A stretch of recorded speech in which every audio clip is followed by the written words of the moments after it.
be my demonstration on how to bathe your dog. First of all, you should fill up your tub halfway and make it about as warm as you would your shower. Next, you have to take off the collar off the dog, because if you don't, it'll make it uncomfortable for the animal.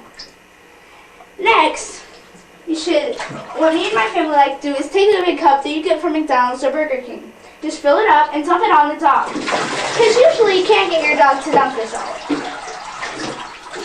Get it all over, and including their face, but be careful with this.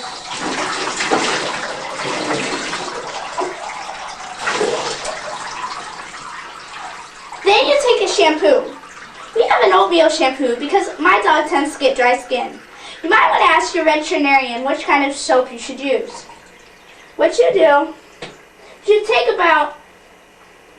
fill it up about this size, about that big.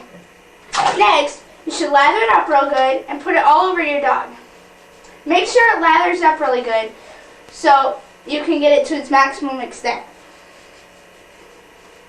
Just be careful around your dog's eyes because sometimes it can irritate their eyes.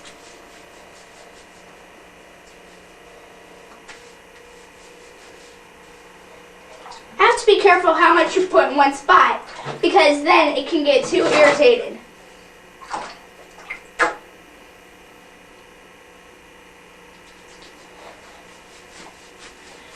Be sure to get your dog's back very well because that's the main place that it gets really dry.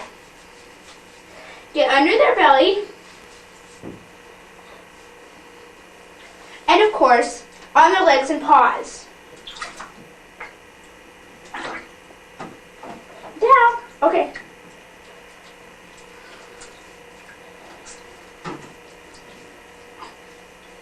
Make sure to get their thighs, because that's another spot where it can get really dry. And next, what you do, just like you did when you got the dog wet, you take the cup and just rinse it off. You have to be sure you rinse it off really good, because if you don't, then it'll dry and make the dog really itchy and she'll be scratching all the time. And remember, animals are living things too. You have to be really careful with them.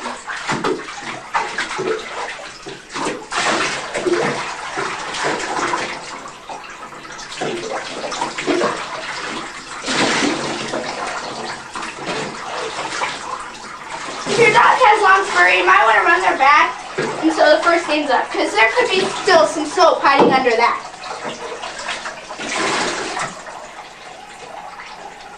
That about wraps up the session on how to bathe your dog.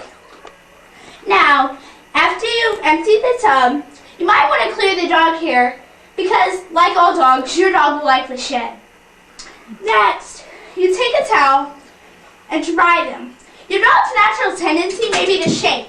You can let her do this a couple of times after you're done drying, as long as you're a couple feet away. Want to make sure you dry them thoroughly. This may take about 15 minutes.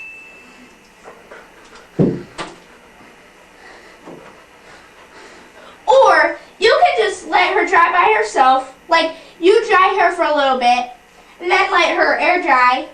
Or you can have her shake a couple of times. Make sure to get all paws, especially her belly and back.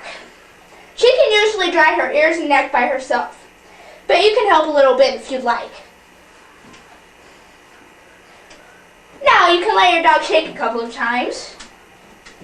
Okay, the next step in caring for your dog is brushing their teeth. You usually want to get your dog their own toothbrush, because humans don't like doggy germs. Then you put the toothpaste on the toothbrush like this. You can probably use a regular toothpaste like Crest or Colgate. It doesn't really matter. Next, you lift up your dog's gums and brush their teeth. You want to make sure you get the molars, because that's where dogs get most of their cavities from.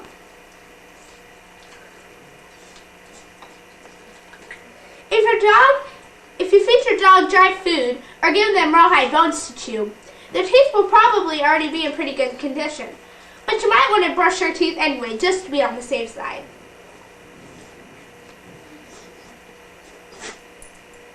When you're done with that, you want to make sure that you give your dog plenty of water to rinse out with.